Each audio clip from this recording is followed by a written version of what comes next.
The following program is a work of broadcast students from the British Columbia Institute of Technology. BCIT Magazine features news stories from around the Lower Mainland over the past week. Responsibility for the content of the show rests completely with the students and their BCIT instructors. Today on BCIT Magazine, trees are destroyed at UBC to make way for a new building. The expensive BC Place roof caused mixed feelings amongst Vancouverites. And the proposal for a men's center at SFU has students divided.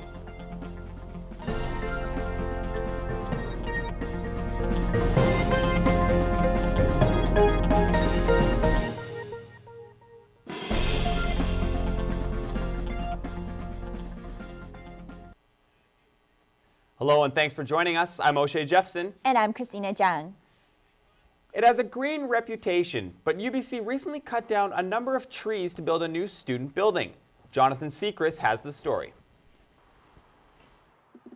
They once stood in a forest but now stand alone as construction of a new student building has demolished almost 50 trees at UBC. It's just a microcosm of what's been going on this campus, the Point Grey campus, for I'd say 15, 20 years, which is the rapid deforestation. I think most people who walk by here are aghast at the destruction that is allowed to happen here. It's a real shame. UBC lab manager Chris Sherwood says this destruction is nothing new for UBC. UBC claims to value trees, but over the last 20 years, hundreds, if not thousands, of mature evergreens have been taken off of this campus, largely to make way for a private condominium and associated retail that goes with it. UBC researcher George Schultz adds that the campus is turning into one large construction site. I've been on the campus for many years, and all it has done in this time period, from the point of view of the ambience of it, is it's become a huge construction site with all the attendant destruction that goes with the development. UBC students have differing opinions on the matter. Cutting some trees, removing some important environmental parts of the campus would really improve the services here. We have lots of trees here. Leaving the trees as they are is a win-win for both the way it looks out here and the environment. I mean, I think it's definitely good to have progress and to have, the places to make more revenue and places to eat, but I'm always sad when university campuses, especially one this pretty, loses its green space. So, I think it's a little bit good, a little bit bad. I don't know how the other students feel about it. As mentioned before, UBC did plant a number of smaller trees to try and compensate for the larger ones lost during construction. However, with the continued increase of construction at the UBC campus, don't be surprised if a forest like this one is next on the chopping block. Jonathan Sechrist in Vancouver for BCIT Magazine. We're joined live now with Jonathan Sechrist. Jonathan, how was UBC able to get a permit for that construction?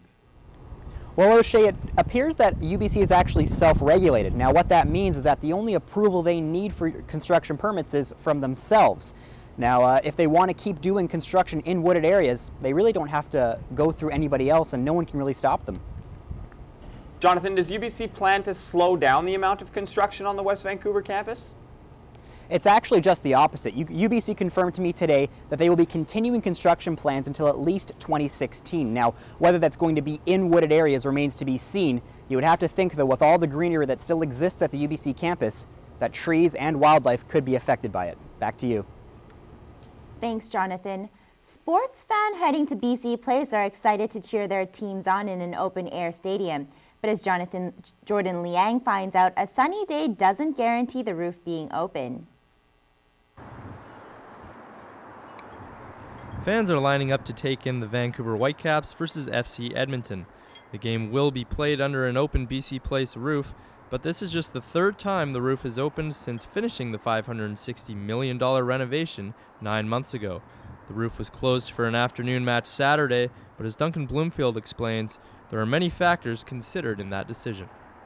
Primarily the decision comes down to, first and foremost, the guest experience, and on Saturday the weather was it was variable. Earlier in the day it was threatening rain, and we're expecting more rain in the evening. So although during game day when it was sunny that day, we decided to keep it closed for the guest comfort. I talked to some Vancouver taxpayers about the controversial roof, and there are still mixed emotions on the subject.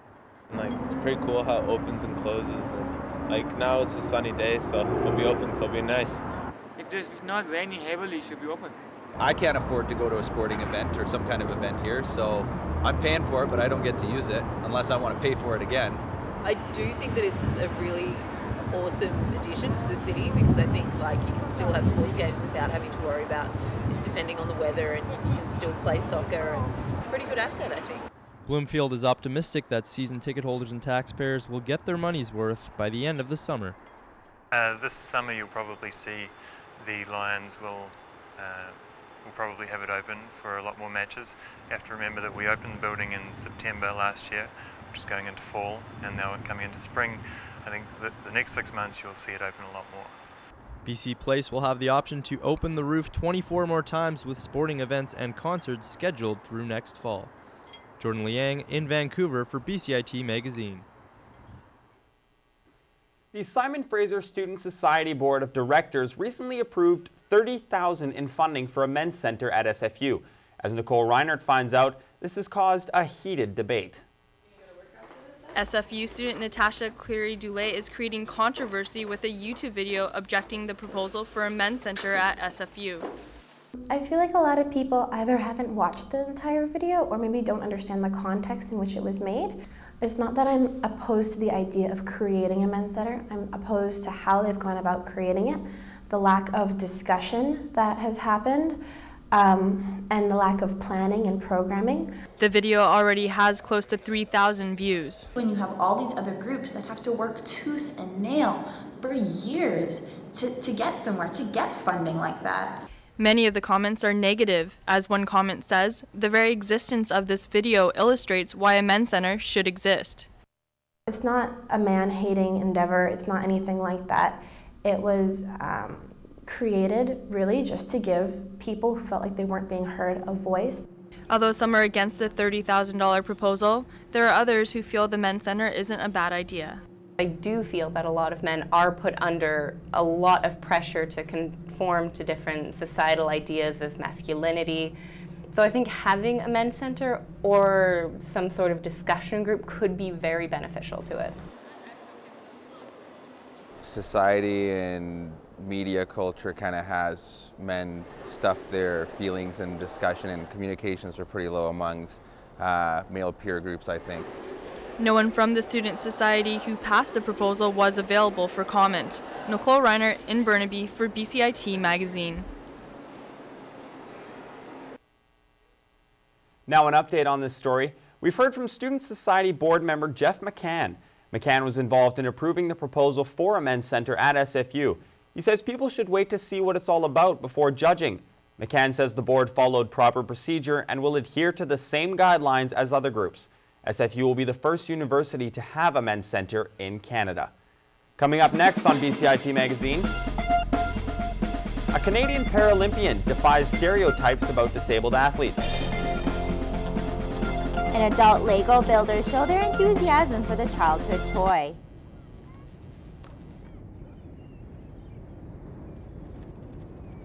This is me. And my mom and dad.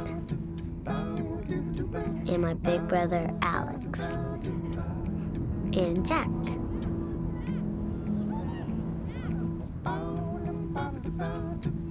This is the day I learned that sandals got their name from sand. That jellyfish aren't made of jelly. That stars don't just come from the sky. That the ocean is bigger than all of us. This is the day we all got to forget I was sick.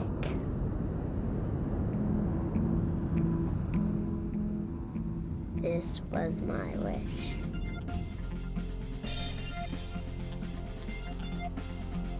Welcome back. The Canadian Paralympic Committee is embarking on an edgy new ad campaign. The committee will use print and TV ads to challenge the common stereotypes about Paralympic athletes. Francesca Fionda has more. Paralympic athlete Sarah Hunter is challenging some of the most common disability stereotypes.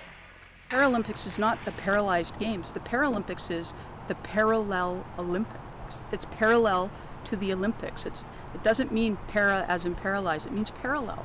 And that's something people don't always know. So it was created with the idea of being equals. She's known as the Hunter.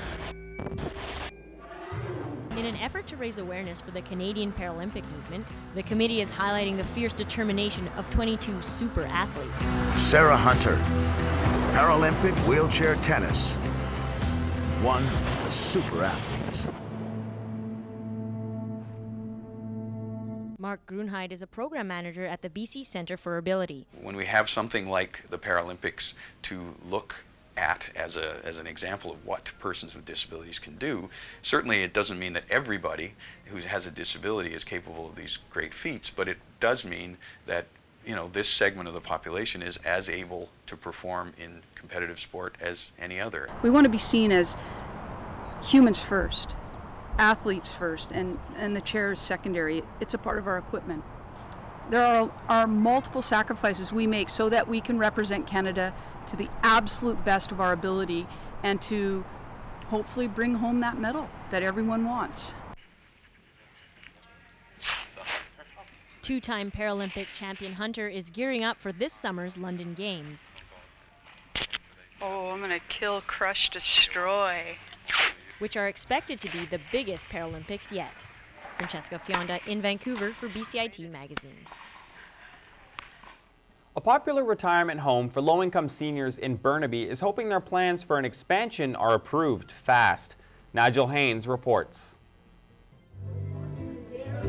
As a low-income retirement center, Seton Villa is a rarity in the Lower Mainland. The 19-story building provides assisted living to 230 seniors who can't afford anything else.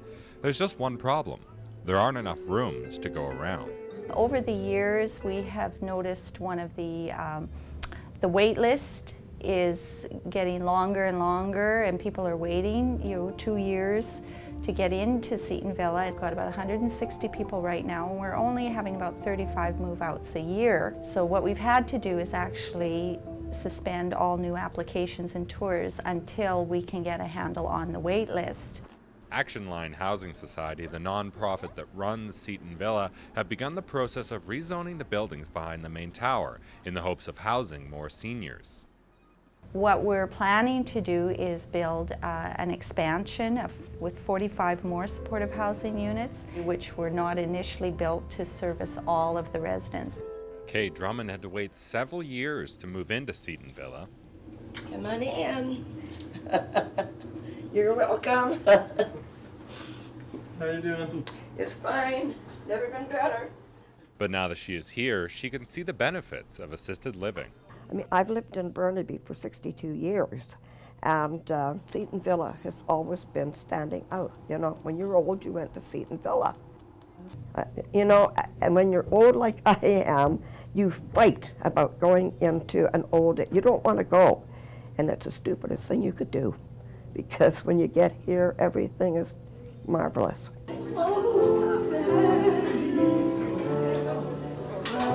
The plans have already been submitted, and now all Seton Villa can do is wait. Nigel Haynes in Burnaby for BCIT Magazine.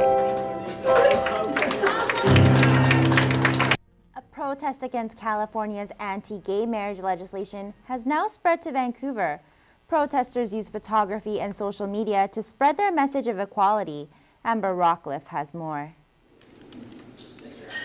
Photography isn't just about artistic expression for Adam Buska. Each time he sets up his camera, he's getting ready to protest against homophobia. For us, it's a worldwide issue. It started in response to something that happened in California, but this is something that everyone has to speak out to. There's a lot of people that are listening to this, and that it means a lot to. So we're trying to send that statement that this is more than just a one-person thing. This is something that the community has to all come together to support, because it's just, it's a movement. It's no hate. Front so I can still see the bracelet. There you go. Good chin in.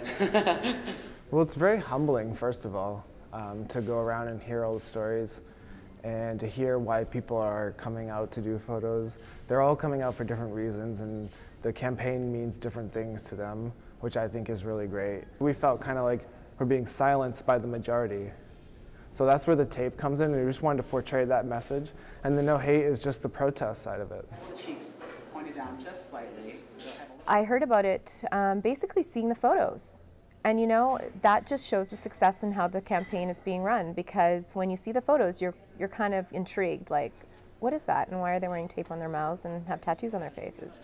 And you know, I guess a lot of celebrities are getting involved in it. So when you see a celebrity doing that, which is fantastic, because when a celebrity stands up and stands up for a cause like this, it actually, you know, they get the message out. Yeah, they just turn this way and you can raise it. First year, actually, we had only 300 photos, but now we're up to 22,000 photos. So we're in our third, fourth year now, so it's really grown in the past few years. So who knows where this will be in the next few years. I mean, today we're expecting anywhere between 300 to 400 people, and that's more than we even had in our first whole year.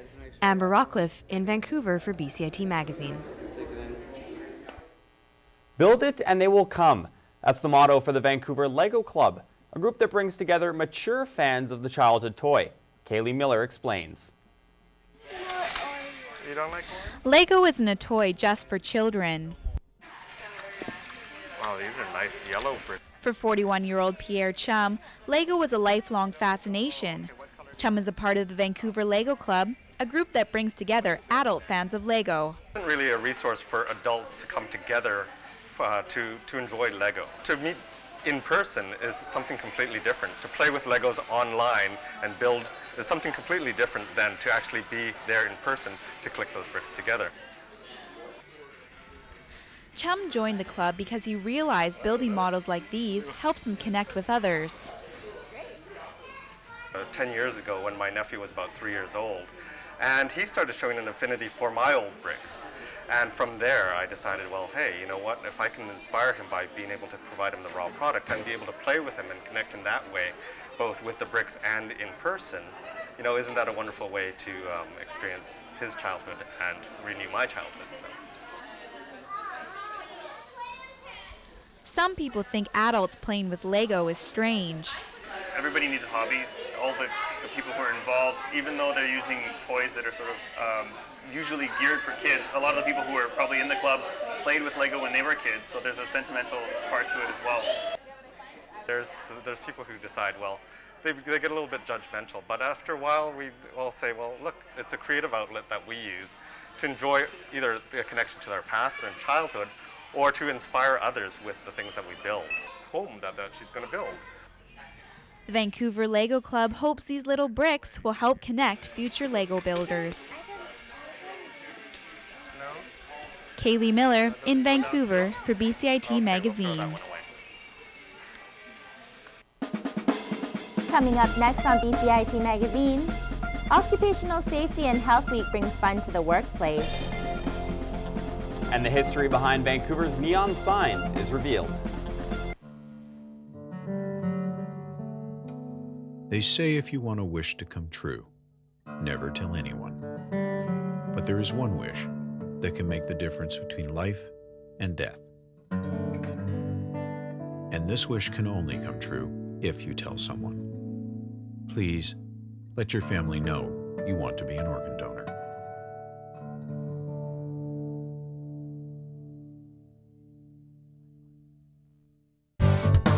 Standby graphics, ready camera one. If you want to experience the fast-paced world of news, today on BCIT Magazine, striking. Make magic on a movie set, frame, and action. Or bring your creative ideas to life. BCIT's hands-on training will get you started. BCIT Television and Video Production. Your possibilities start here.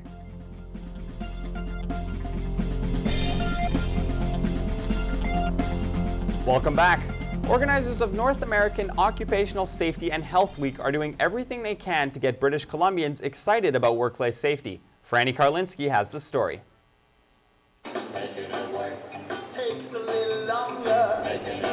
Dancing for Safety and Health is one of many events as NAOSH Week kicks off at YVR. Awareness bracelets are offered to help remind people of the importance of safety in the workplace. So we've been fortunate enough to have a proclamation that's been signed and read into the House that proclaims the first week of May in British Columbia as North American Occupational Safety and Health Week. That safety is a culture. It's not just rules and tools. It's certainly they have their part to play, people's personal protective equipment, ensuring that they've been properly trained and supervised, and that we're inspecting the workplace for hazards. Interlace your fingers. The wellness fair that YVR has set up here, certainly there's great opportunities for everybody to learn something about safety. BC workers of all kinds came down to the event. I came down. I have a few friends that work here at YVR as safety professionals. I've learned a few things. The leg socks or the compression socks, I learned something new about that. It's not just for people who have vein disease. WorkSafe BC presented a music video at the launch. A catchy tune to get safety stuck in your head. Do I personally feel safe at the workplace? Yeah, for the most part I do. I think our company really prides ourselves on safety, and we work hard at keeping all our workers safe. It's rated for about 2,000 degrees.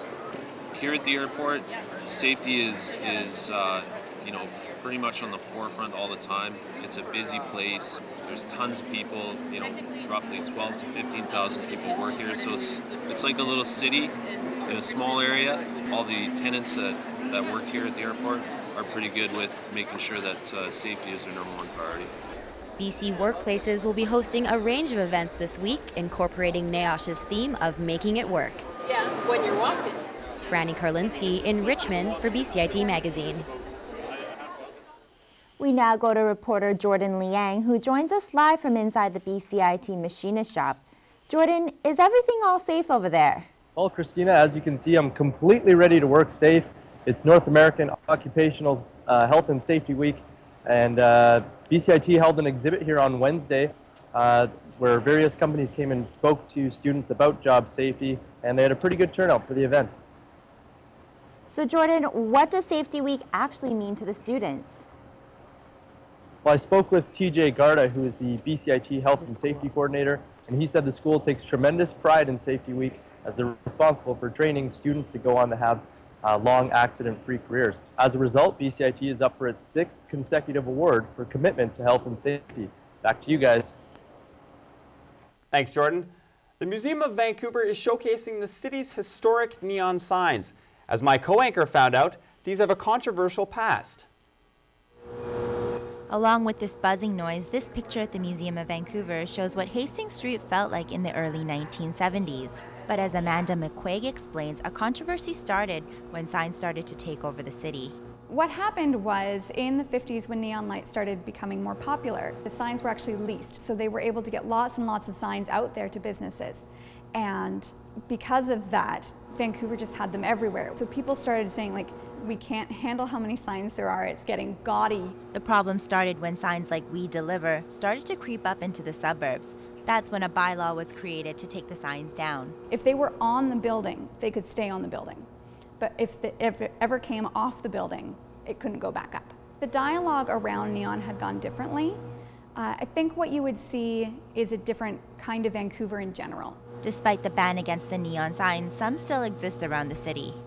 I think that neon signs never really lost their charm. And certainly we see that with the restoration of stores like Save on Meats and the Diamond.